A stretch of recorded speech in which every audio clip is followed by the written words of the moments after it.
J'ai pris une grande décision au mois d'avril. Je veux aller faire Compostelle. J'ai pas encore décidé les modalités de mon voyage ni le chemin que je vais emprunter, mais je sais qu'aujourd'hui, début novembre, j'ai une fin de semaine de 4 jours devant moi, puis ça tombe bien parce que je vais accumuler le plus de kilomètres possible pour me préparer à ce défi-là. Parce qu'il n'y a pas de secret, la meilleure préparation à marcher environ 25 km par jour en autonomie pendant plusieurs semaines, c'est d'accumuler du millage dans nos jambes, mais aussi de s'entraîner de toutes sortes d'autres façons. Premier jour de la préparation, je suis à Duchesnay dans la région de Portneuf. Mais avant d'aller plus loin, je te ramène à ce matin où je t'explique le matériel que j'apporte dans mon sac à dos de randonnée, les vêtements que je porte puis la caméra que j'apporte pour filmer. Je suis presque prête à partir en randonnée pour cette première journée d'un périple de plusieurs. C'est pas tant un périple dans le sens que je m'en vais pas à l'extérieur. Je vais toujours revenir coucher à la maison, mais je veux commencer à me pratiquer dans les conditions les plus similaires possibles à ce que je vais rencontrer sur le chemin de Compostelle, c'est-à-dire des longues randonnées. Je viserais plus que 15 km par jour. Là-bas, en moyenne, c'est probablement des journées de 25 km. Mais là, comme je commence, c'est vraiment le jour 1 de cette préparation. Aujourd'hui, je vise un 15-16 km. Habituellement, quand je fais de la randonnée, j'ai ce petit sac-là ici de 10 litres. Mais aujourd'hui, je vais transitionner vers mon sac de 35 litres que j'ai depuis que j'ai commencé à faire de la randonnée. Ça doit être autour de 2009 que j'ai acheté ça. C'est de marque Gregory, le Jade 35, donc contient 35 litres. Il y a de l'âge quand même. Il est propre parce que je le passe souvent à la laveuse, mais il est taché un peu. Mais il est quand même dans un bon état. Chose importante, il y a des attaches aux hanches. Ça, c'est essentiel pour distribuer le poids puis pas que ça pèse tout sur les épaules. Et l'autre élément que j'adore, c'est que le dos, il y a un filet qui fait en sorte qu'il y a de l'aération. Donc, il y a toujours un espace entre ce qui touche à ton dos et le sac en tant que tel. Donc, je sue vraiment moins à cause de ça, chose qui malheureusement m'arrivait avec ce sac-là ici. Un sac de randonnée classique où il y a du rangement ici sur le dessus. On peut évidemment l'ouvrir par le haut, entrer plein de choses. Mais ce qui est vraiment le fun, c'est la pochette ici pour un accès rapide à ce qui est au fond du sac, donc sans avoir à tout sortir par le haut. Des emplacements pour les gourdes, plein de sangles pour accrocher des choses et des grandes poches ici à l'avant. Par exemple, pour entrer un téléphone, une petite collation, des mouchoirs, des choses qu'on veut accéder facilement. Fait que la première chose que je vais mettre dans mon sac, c'est mon sac d'hydratation. Donc, ma poche d'eau, c'est toujours mieux de le mettre avant de rentrer tout le reste parce que sinon, c'est un peu compliqué de tout squeezer. Ça peut contenir 2 litres, mais je remplis rarement plus que 1,5 litre. Il y a déjà comme une pochette dédiée à ça dans le fond du sac. Je vais aller connecter le tube à mon sac d'hydratation. Je le fais passer dans la ganse avant, puis il y a un petit trou pour que ça puisse entrer puis se connecter. Le sac d'hydratation venait avec un petit aimant en fait. Ce qui est pratique de l'aimant, c'est que la tige, elle va pas pendre, elle va vraiment venir se coller ici, puis cette sangle-là va être clippée dans l'autre bretelle du sac.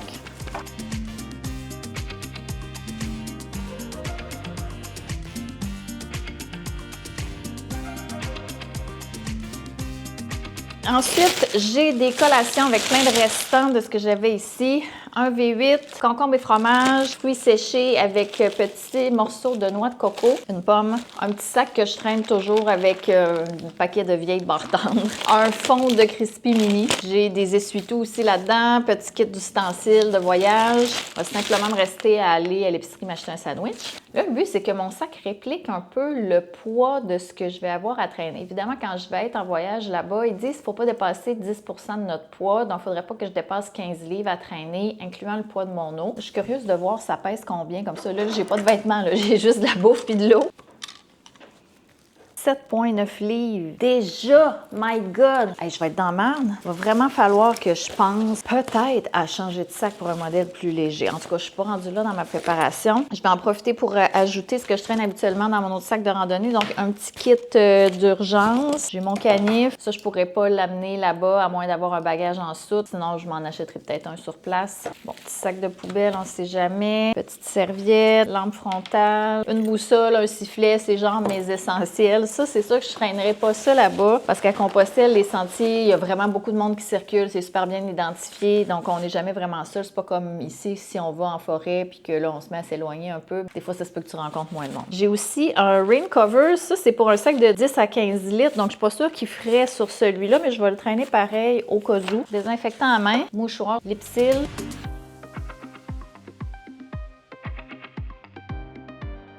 On va peser à nouveau 8,8 livres. Côté vêtements, normalement, j'aurais rien de supplémentaire à apporter. Je vais tout traîner sur moi. Donc, j'ai mis mes bas de randonnée, des pantalons qui sont un petit peu doublés que j'ai déjà utilisés pour la course, un chandail à zip Aloha, marque québécoise que j'adore, code Coach Nomade 10 pour 10% de rabais. C'est un peu doublé. Il y a même ici des trous pour les pouces. Je vais accompagner ça d'une veste que j'ai déjà utilisée pour la course aussi. Donc, c'est un petit peu coupe-vent. Probablement que dans la voiture, pour me rendre, je vais mettre un autre manteau un peu plus chaud juste pour garder ma chaleur pendant la route vu que je ne bougerai pas. J'ai ici un petit foulard tube. C'est toujours hyper pratique. Je vais aussi avoir des gants parce qu'il ne fait pas chaud. Puis, un petit bandeau pour me couvrir les oreilles. Je sens pas le besoin d'une tuque aujourd'hui, mais quand même, je vais me couvrir les oreilles. Bon, c'est que la meilleure façon de voir comment je vais installer ma Osmo, c'est de fermer mon sac, premièrement.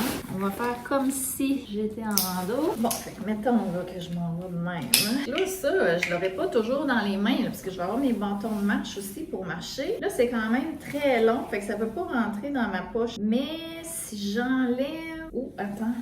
Je suis capable d'aller squeezer ça, moi? Ah, je suis capable comme de la clipper ici. Je suis sûrement même capable de filmer en même temps. Mettons que je veux filmer mon trajet, c'est juste que là, je vois pas ce que je suis en train de filmer ou pas. Mais mettons que je marche là, est-ce qu'on voit ce qui se passe devant moi? Puis là, si pendant qu'on marche, je veux prendre ma caméra, je peux déclipper.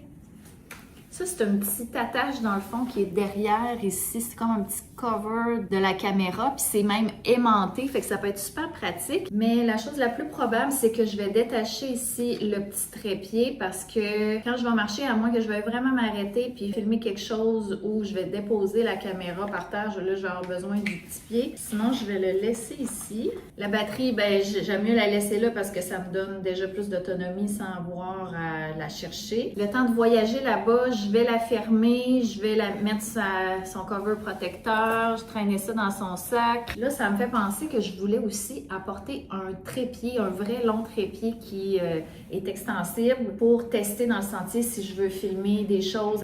On enlève le micro pour l'instant. Pour ajouter du poids à mon sac, je vais ajouter ce livre-là de Maud Ankawa, Plus jamais sans moi. Ça raconte justement l'histoire d'une femme qui s'en va faire Compostelle à 40 ans. Poids final de ce que j'ai à traîner, 11,9 livres. C'est assez catastrophique. Catastrophique dans le sens que je sais tout ce que je vais avoir à amener pour de vrai sur le chemin. Oh my god, ça va me demander du travail. Mais au moins, je sais qu'aujourd'hui, je vais pouvoir me pratiquer à traîner du poids. J'ai mis mes bottes, j'ai mes bâtons de marche, des sacs réutilisables parce que je vais probablement passer à l'épicerie après, mon sac à main, mes clés, puis mon sac à dos, ma bonne humeur.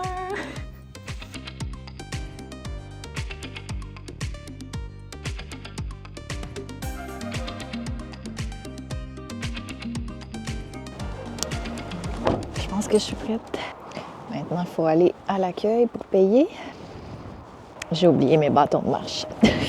Ça part bien. Sérieux, c'est pas fort mon affaire. Voilà. Prise de...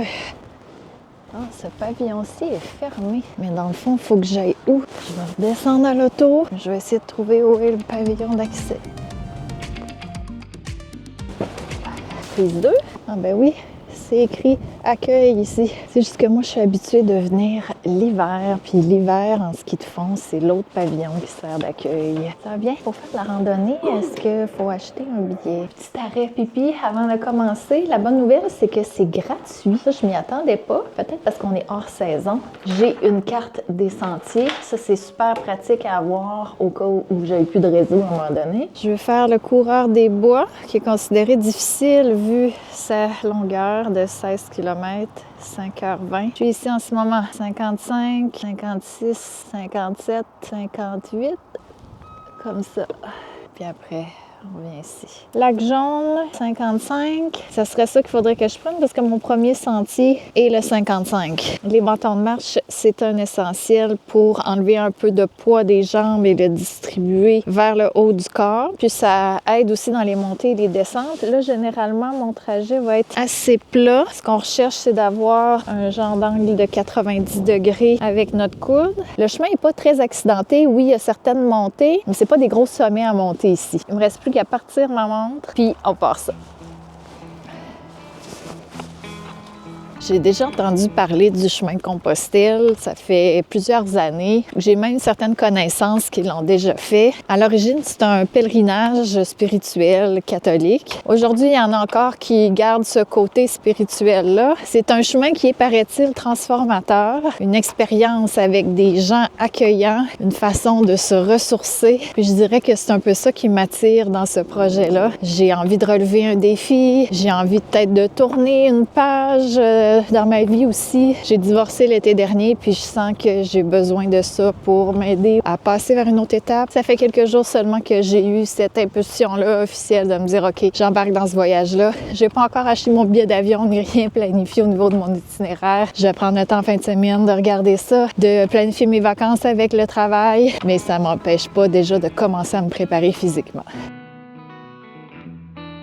J'avais froid, mais là, je commence un petit peu à me réchauffer. J'ai encore froid un peu. J'aurais peut-être dû garder mon manteau plus chaud puis le mettre dans mon sac par après au lieu de le laisser dans l'auto. Mais bon, c'est pas grave. Il fait à peu près 5 degrés aujourd'hui, mais il y a quand même un vent frais. Ça dit que la température ressentie ici était autour de -1. Ça me pousse à marcher plus vigoureusement. Aujourd'hui, on est jeudi, donc c'est hyper tranquille. Ça, c'est l'avantage. La température sur le chemin de Compostelle au mois d'avril, ça dit que c'est entre 5 et 18 degrés à peu près. Ça peut devenir plus chaud, ça peut devenir plus froid aussi. Le printemps, c'est toujours changeant. Évidemment, il y a de la possibilité de pluie aussi. Donc, de m'exercer dans une température froide, je pense que c'est une bonne chose. Puis en tant que Québécoise, je suis capable d'en prendre bien plus que ça. Première station de fête. Je m'arrêterai pas longtemps parce que c'est venteux, il fait froid. Alors, on est à l'Étoile ici. Je dois prendre le sentier 56, la Tourbière. Puis c'est ça qui est indiqué sur la pancarte ici, justement. Je suis sur le bon chemin. On continue.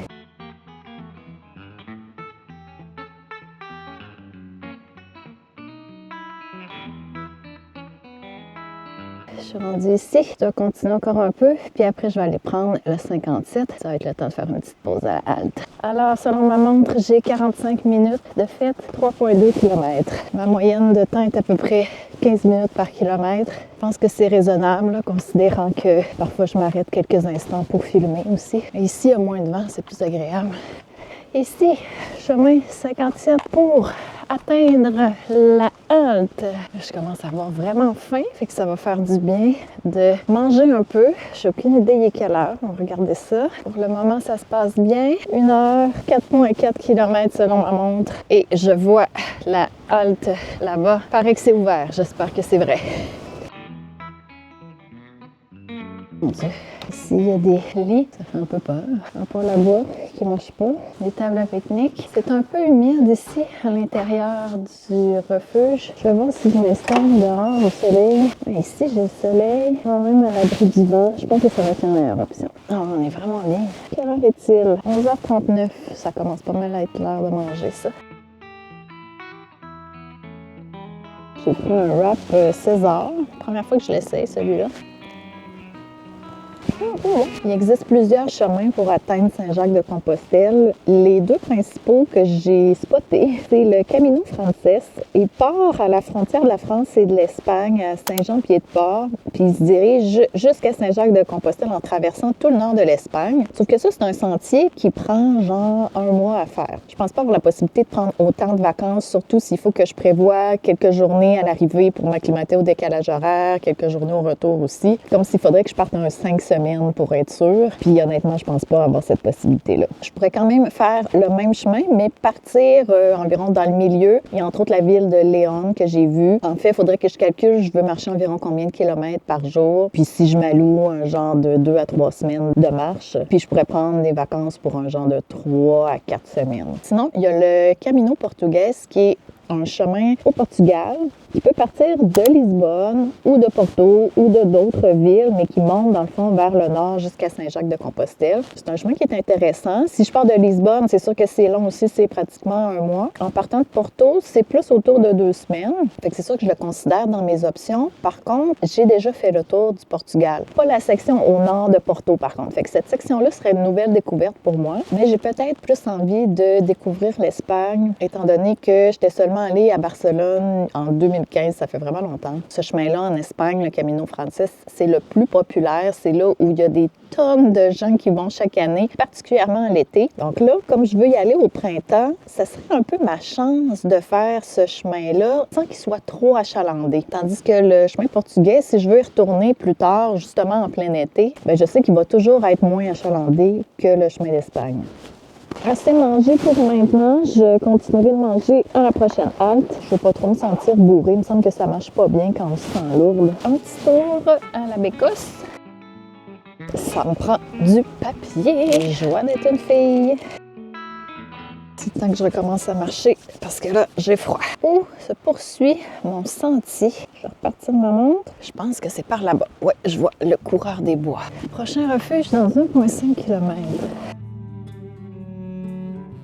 Ma montre vient de m'aviser que je viens de faire 10 000 km aujourd'hui, ce qui me fait penser que je vais devoir augmenter mon nombre de pas par jour si je veux me préparer adéquatement à ce défi-là de randonnée en continu sur le chemin vers Compostelle. Il faudrait que je fasse un calcul pour savoir 25 km, ce qui correspond à peu près à la moyenne du nombre de kilomètres à marcher par jour sur le chemin de Compostelle. Parlant de chemin, il faut juste que je trouve mon chemin de randonnée ici. OK.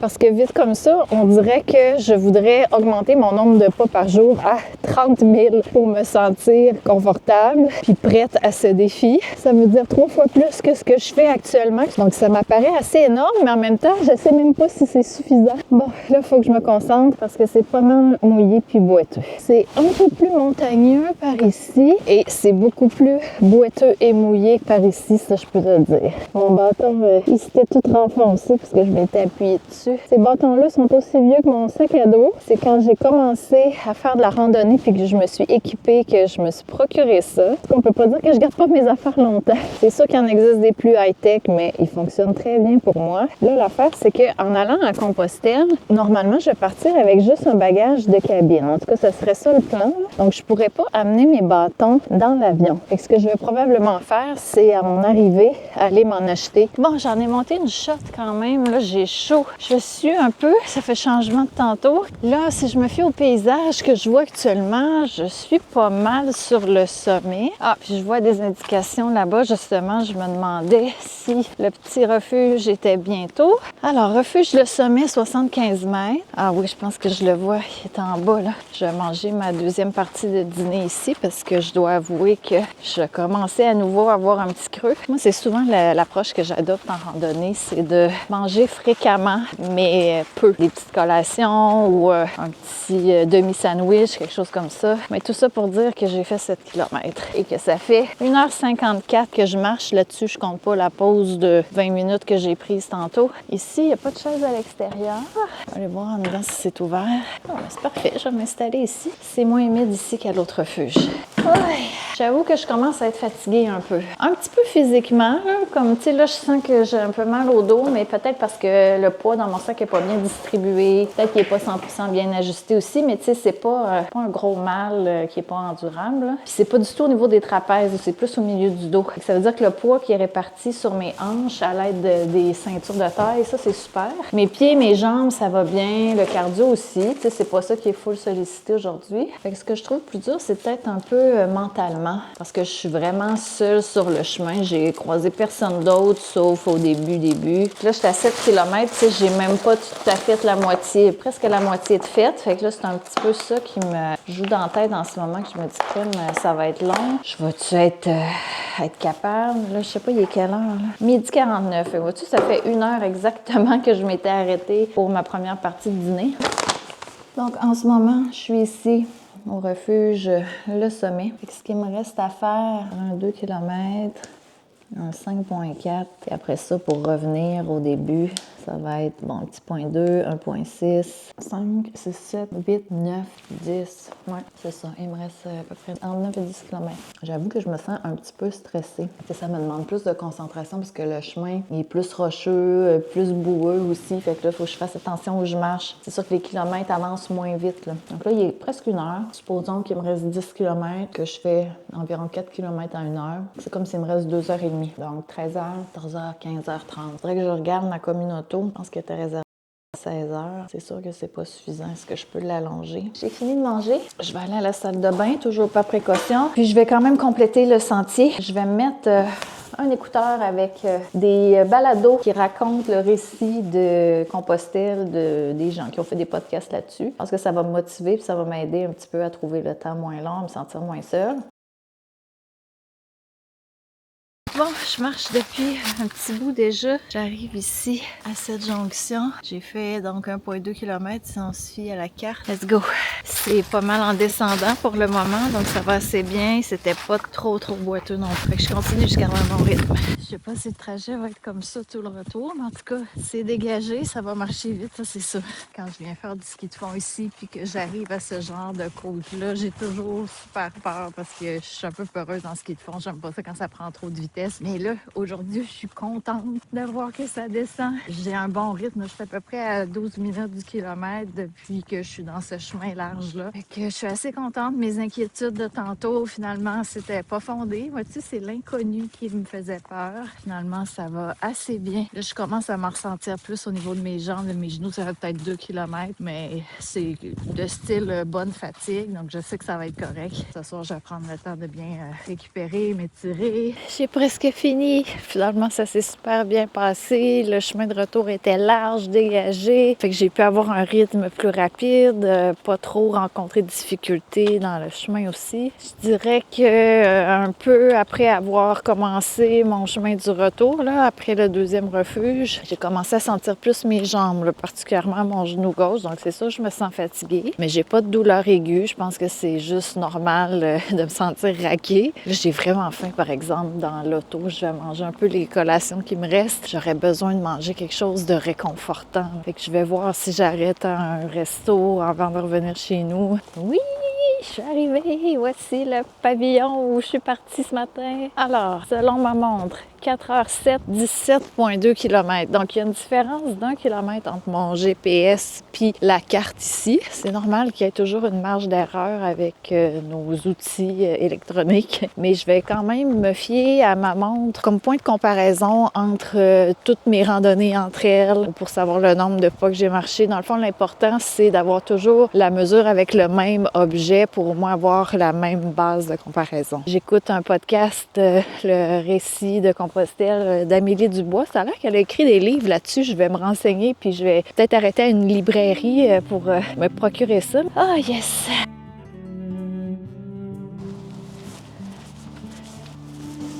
Une chose que j'avais hâte de faire, c'est de remettre ce manteau-là. Évidemment, je ne gelais pas durant la randonnée, là, sauf au début, mais je peux quand même dire que j'avais hâte de retrouver cette petite chaleur. Oh, ça fait du bien d'être au chaud! Et là, j'ai faim, les amis. Qu'est-ce que j'ai là-dedans de bon à manger? Il me reste un peu de fromage mélangé à du jus de concombre. C'est un peu dégueulasse, mais on va s'empresser de finir ça. Oh! Incroyable. J'ai une pomme, je vais la manger en conduisant. Une petite dose de salé. Je suis quand même fière de moi. Des longues randonnées, là, j'avais fait le tour du Mont-Albert plusieurs fois, qui est 17,4 km. Puis à chaque fois, je sors de là épuisée. Évidemment, c'est une randonnée qui est très ardue, là, qui monte beaucoup, qui redescend dans des rochers, c'est technique, là. Mais j'ai jamais vraiment fait des randonnées là, de plus de 15 km autres que celle-là, parce que je sens que c'est un peu au-delà de ma limite. Mais tu sais, dans le fond, je me rends compte que je suis capable. C'est une question de rythme, c'est une question de préparation aussi, puis d'habitude. Fait que ça me donne confiance pour la suite.